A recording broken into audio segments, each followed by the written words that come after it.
किन्नर नाग सिद्ध गंधर्व और सब देवता अपनी अपनी स्त्रियों सहित चले।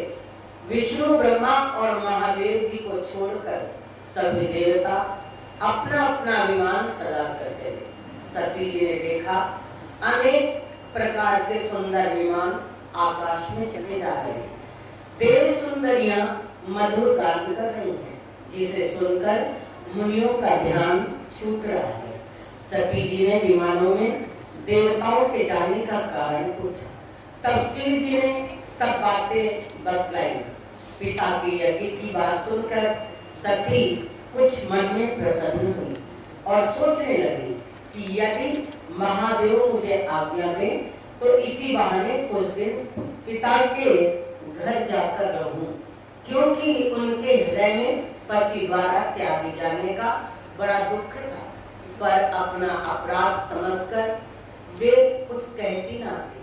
आखिर सती जी भय और संकोच प्रेम रस से सनी हुई मनोहर वाणी से बोली, हे प्रभु, मेरे पिता के घर बहुत बड़ा उत्सव है। यदि आपकी आज्ञा हो तो हे कृपा निधान, मैं आदर सहित उसे देखने आऊं। शिव जी ने बहुत प्रकार से समझाया, पर होनहारवश सती के हृदय में बोध नहीं हुआ। फिर शिव जी ने कहा, यदि बिना बुलाए जाओगी तो हमारी समझ में अच्छी बात ना होगी। शिव जी ने बहुत प्रकार से कहकर देख लिया, किंतु जब सती किसी प्रकार भी न रुकी, तब त्रिपुरारी महादेव जी ने अपने मुख्य गणों को साथ देकर उनको विदा कर दिया। दीन दयाल बिरद संभारी, हरहु नाथ मम संकट भारी।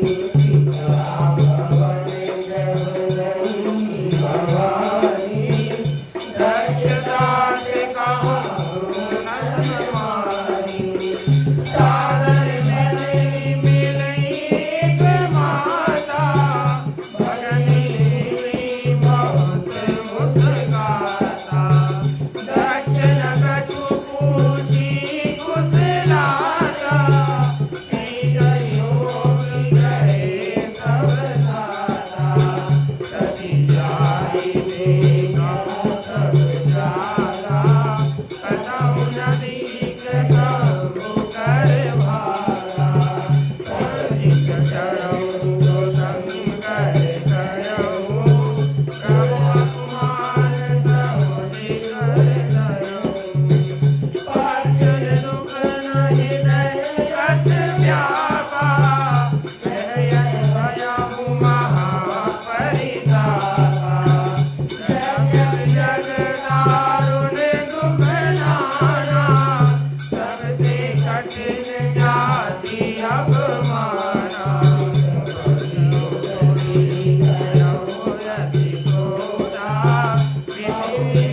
दक्ष के डर के मारे किसी ने उनकी आवाभगत नहीं की।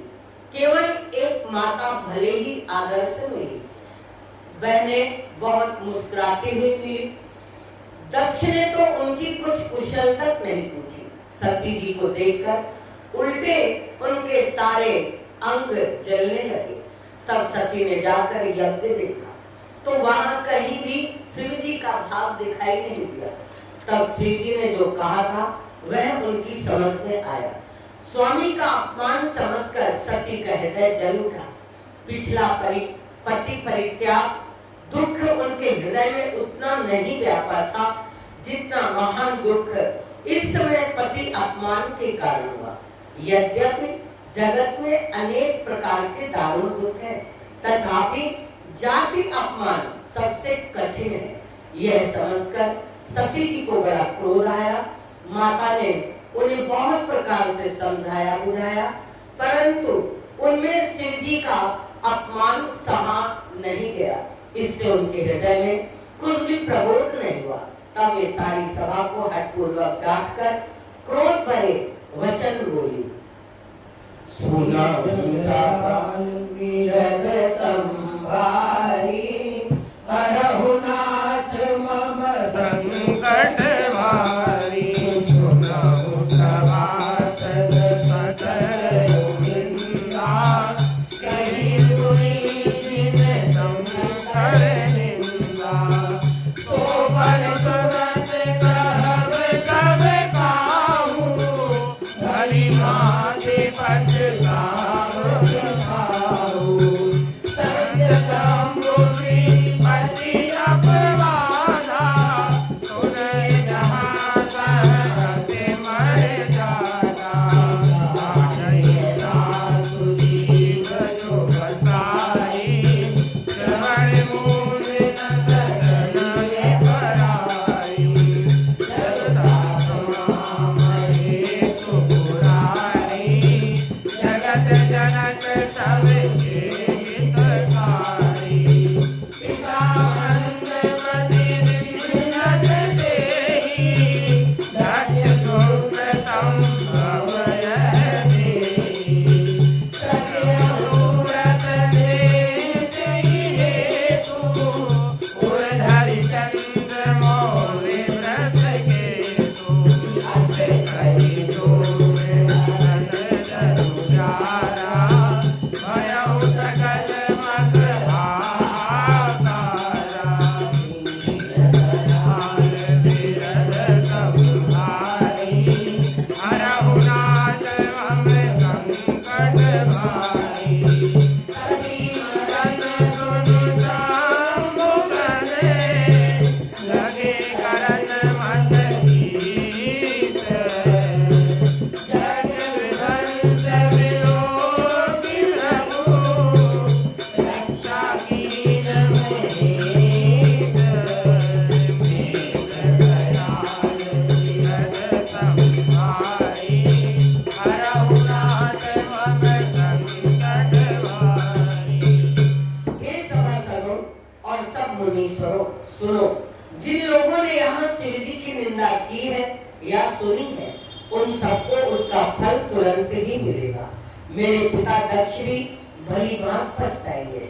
जहाँ संत शिव जी, लक्ष्मीपति, विष्णु भगवान की निंदा सुनी जाए, वहाँ ऐसी मर्यादा है कि यदि अपना बस चले तो उस निंदा करने वाले की जीभ काट ले, और नहीं तो कान मूंद कर वहां से भाग जाए।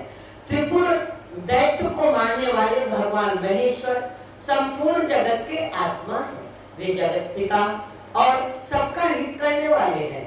मेरा मंद बुद्धि पिता उनकी निंदा करता है, और मेरा यह शरीर दक्ष के वीर से ही उत्पन्न हुआ है। इसलिए चंद्रमा को ललाट पर धारण करने वाले वृषकेतु शिव जी को हृदय में धारण करके मैं इस शरीर को तुरंत ही त्याग दूंगी। ऐसा कहकर सती जी ने योग अग्नि में अपना शरीर भस्म कर डाला। सारी यज्ञशाला में हाहाकार मच गया। सती का मरण सुनकर शिव जी के गण यज्ञ विध्वंस करने लगे। यज्ञ विध्वंस होते देखकर मुनीश्वर प्रभु जी ने उसकी रक्षा की। दीन दयाल विरध संभारी, हरहु नाथ मम संकट भारी। सब समाचार सब संतर पाए, वीरभद्र कवि खूब पठाए। यज्ञ विध्वंस जारि तिन्ह कीना, सकल सुरन मिटि भजे फल मीना। भैरव वंदित दक्ष गति सोई, जस जनु शंभु विमति के होई। जगदीश सकल जग जानी, ताते में संक्षेप बखानी। भरत हरिशन वर मांगा, जन्म जन्म शिव भज अनुरागा। कहीं कारण हिमगिरि ग्रह जाई, जननी पार्वती तनु पाई। जब से उमा शैल ग्रह जाई, सकल सिद्धि संपत्ति तह जाई। पुनित सुभाषव कीने, उचित वास हिम भूधर लीने। दीन दयाल विरध संभारी, हरहु नाथ मम संकट भारी। सदा सुमन पद सहित सब, तुम नव नाना जाई। सरवी सुंदर सेन पर, मणियाकर बहुआई। दीन दयाल विरध संभारी, हरहु नाथ मम संकट भारी। ये सब समाचार श्री जी को मिले, तब उन्होंने क्रोध करके वीरभद्र को भेजा। उन्होंने वहां जाकर यज्ञ विध्वंस कर डाला और सब देवताओं को यथोचित फल दंड दिया। दक्ष की जग प्रसिद्धि वही गति हुई जो शिव द्रोही की हुआ करती है। यह इतिहास सारा संसार जानता है, इसमें मैंने संक्षेप से वर्णन किया। सती ने मरते समय भगवान हरि से यह वर मांगा कि मेरा जन्म जन्म में शिव जी के चरणों में अनुराग रहे। इसी कारण उन्होंने हिमाचल के घर जाकर पार्वती के शरीर से जन्म लिया। पार्वती के शरीर से जन्म लिया। जब से उमा जी हिमाचल के घर जन्मी, तब से वहाँ सारी सिद्धियां और संपत्तियां छा गई। मुनियों ने जहाँ तहाँ सुंदर आश्रम बना लिए और हिमाचल ने उनको उचित स्थान दिया। उस सुंदर पर्वत पर बहुत प्रकार से सब नए नए वृक्ष सदा पुण्य फल युक्त हो गए और वहाँ बहुत तरह की मणियों की खाने प्रकट हो गई। दीन दयाल विरध संभारी, हरहु नाथ मम संकट भारी। सरिता संग पुनीत जनु बरई, खगमग मधुप सखी सब रई। सहज भयरु सब नियन जागा, गिरिवर सकल करहि अनुरागा। सोय सैल गिरिजाग्रह आए, जिनु जनु राम भगति के पाए। नित्य नूतन मंगल गासु, ब्रह्मादिक गावहि जसु जासु। नारद समाचार सब पाए, कौतुक कहि गिरे सिराए। शैल आग बड़ आदर कीना, पद पखार वर आसन बीना। नारद सहित मुनि पद सिरुनावा, शरण सलिल सब भजनु सिचावा।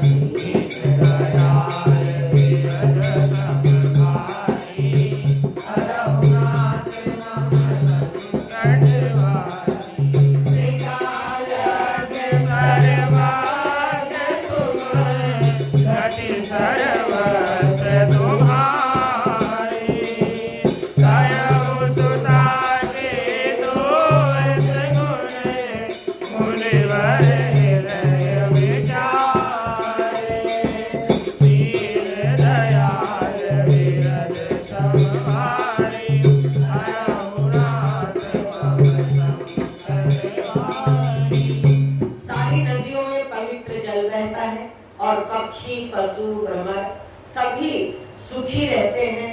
सब जीवों ने अपना स्वाभाविक वैर छोड़ दिया और पर्वत पर सभी परस्पर प्रेम करते हैं।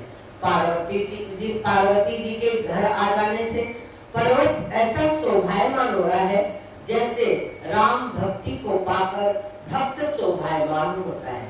और उस पर्वत राज के घर नित्य नए मंगल उत्सव होते हैं जिसका ब्रह्मा भी यश गाते हैं।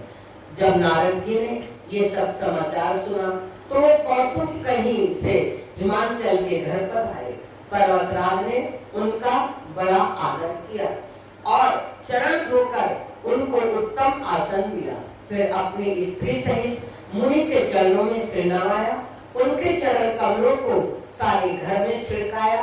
हिमाचल ने अपने सौभाग्य का बहुत बखान किया और पुत्री को बुलाकर मुनि के चरणों में डाल दिया और कहा, हे मुनिवर, आप त्रिकालज्ञ हैं और सर्वज्ञ हैं, आपकी सर्वत्र पहुंच है, अतः आप हृदय में विचार करके कन्या के गुण और दोष कहिए।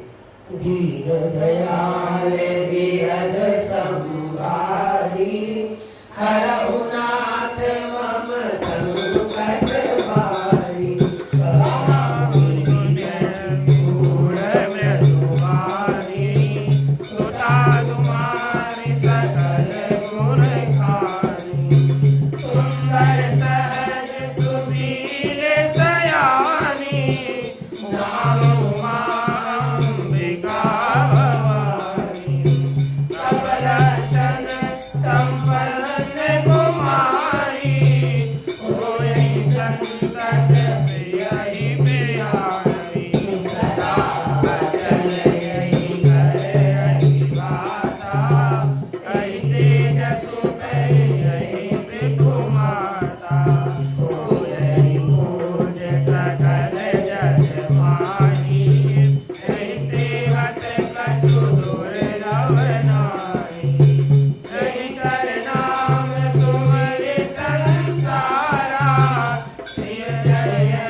तुम्हारी कन्या सब गुणों की खान है, यह स्वभाव से ही सुंदर है, सुशील है, समझदार है।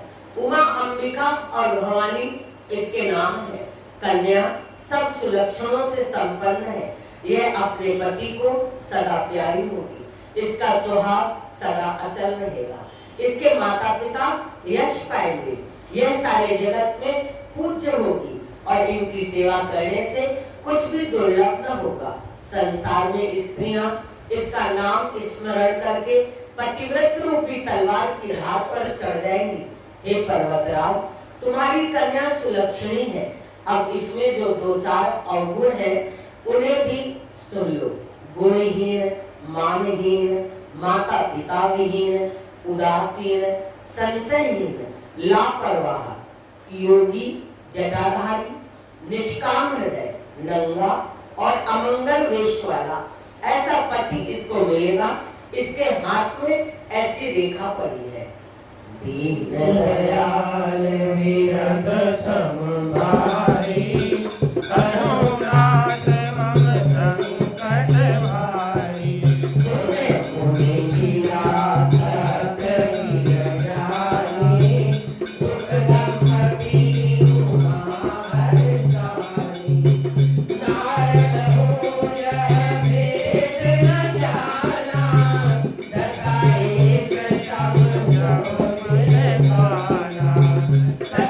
सखी गिरजागिरी मैना उड़न शरीर भरे जल नैना कोई न बसाते वैसी भाषा उमांग वचनों में है राधा उपजऊ शिव पद कमल सदेहु मिलन जगन मन संदेहु जानि को अवसर प्रीत दुराई सखी संग बैठी पुनि जाई झूठ न होई देव ऋषि वाणी सोचहि दंपति सखी सयानी हरि रहिए हरि राहु कयहु नाथ का करने उपाहु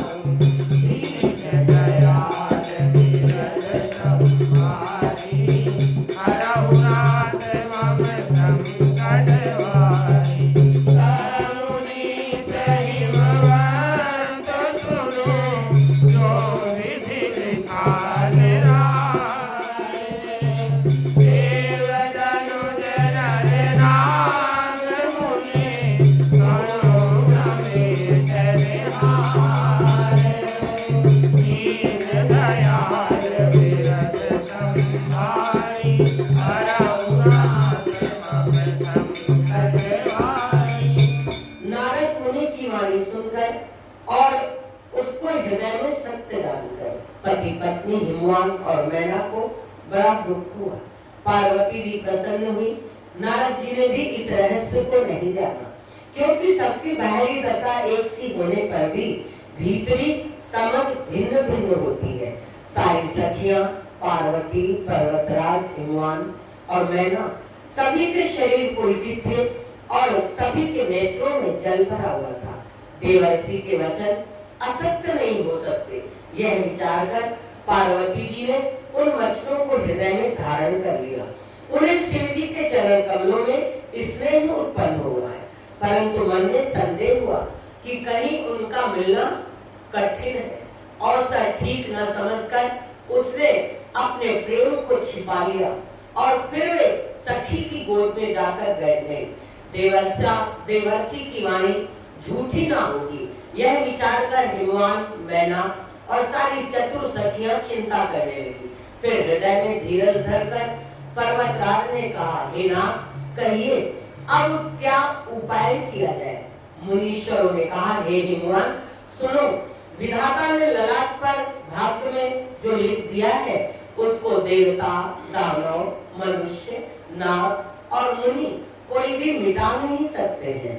दीन दयाल विरध सम भारी हरहु नाथ मम संकट भारी जगत में रहु भाई कोई करे जो देहु सहाई जस बरु में वर न हो तुम पाई मिलहि उमय सदन सयनाई जे जे वर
और उसको हृदय में सत्य जानकर पति पत्नी हिमवान और मेनक को दुख हुआ।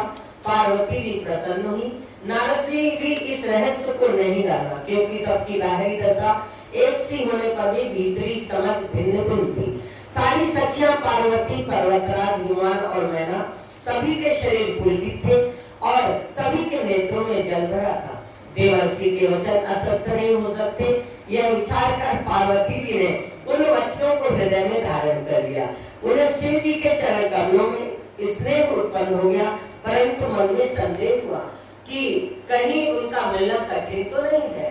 अवसर ठीक न जानकर उमा ने अपने प्रेम को छिपा लिया।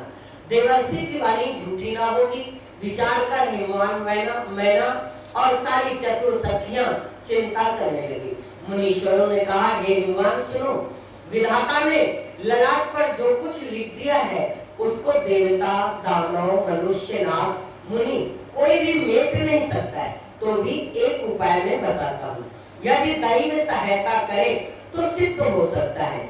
उमा को वर तो निस्संदेह वैसा ही मिलेगा जैसा मैंने तुम्हारे सामने वर्णन किया है, परंतु मैंने वर के जो दोष बतलाए हैं मेरे अनुमान से वे सभी शिव जी में हैं। यदि शिव जी के साथ विवाह हो जाए तो दोष को भी सब लोग गुणों के समान ही कहेंगे। जैसे विष्णु भगवान शेषनाग की सैया पर सोते हैं तो भी पंडित लोग उनको कोई दोष नहीं लगाते। सूर्य और अग्निदेव अच्छे बुरे सभी रसों का भक्षण करते हैं, परंतु उनको कोई बुरा नहीं कहता। गंगा जी में शुभ और अशुभ जल बहता है, पर कोई उन्हें अपवित्र नहीं कहता है। सूर्य, अग्नि और गंगा जी की भांति समर्थ को दोष नहीं लगता। यदि मूर्ख मनुष्य ज्ञान के अभिमान में इस प्रकार होड़ करते हैं, नकल करते हैं, तो वे कल्प भर के लिए नरक में पड़ते हैं। भला कहीं जीव भी क्या ईश्वर के समान हो सकता है? सर्वथा स्वतंत्र क्या हो सकता है? गंगा जल से भी बनाई हुई मदिरा को जानकर संत लोग कभी उसका पान नहीं करेंगे, पर वही गंगा जी मिल जाने पर जैसे पवित्र हो जाती है, ईश्वर और जीव भी वैसा ही भेद है।